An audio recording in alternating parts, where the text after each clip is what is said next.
Okay, so I've got the lid off. Let's see what we've got here. So it's a full RGB case with 3 fans.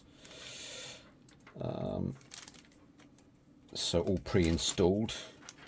A nice bag of bits.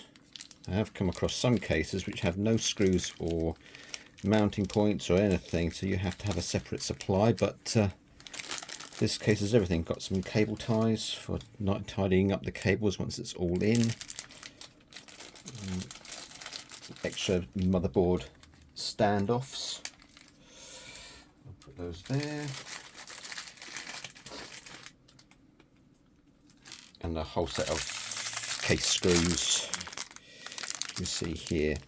So first thing I'm going to do is to work out what we've got in the way of cables. So there's rat's nest here, for want of a better word. That's all the RGB, and obviously the case fans are all wired up, so I only need to find one connector on the motherboard to fire up all the fans, and a separate connector for RGB. Depending on the manufacturer, it's a 3-pin type, I believe. If I can find where it's connected to. There, yes. So 3-pin RGB connector. I'm tempted to leave everything cable tied together at the moment, just to keep the wires out of the way. I haven't worked with one of these cases before. It does get very, very tight. Another thing to note is that the motherboard needs to have a vertical USB 3 connector on it. Otherwise you can't, there's not enough room because of the thickness of the cables to connect it to a horizontal.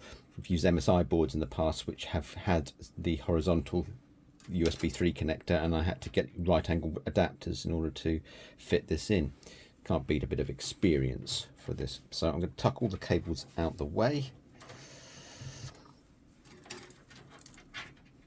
as best I can, if I can figure them all out.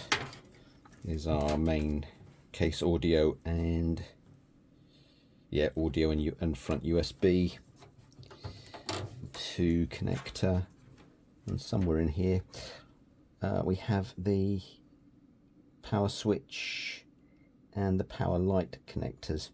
There's also a reset switch which can be used to change the LED colors. I tend to prefer to have the reset button rather than the USB, because it's so difficult to wire it all up. You end up with cables straight across the motherboard. It's not a brilliant case for cable management, but it's a very nicely put together case other than that. So I'm going to tuck that out the way and work out how I'm going to do this. So it is going to be tight in here. I think I end up needing to use, I've got 6 standoffs on one there, so I'm going to need to use 1 or 2 of these just to give this motherboard some extra support. So I will start, having talked about the motherboard, I will start by putting in the power supply, I believe, and I can get the cables in and out. Maybe I will do the motherboard first. Oh well, next video I'll have everything in, or at least the motherboard in, and we'll see what happens.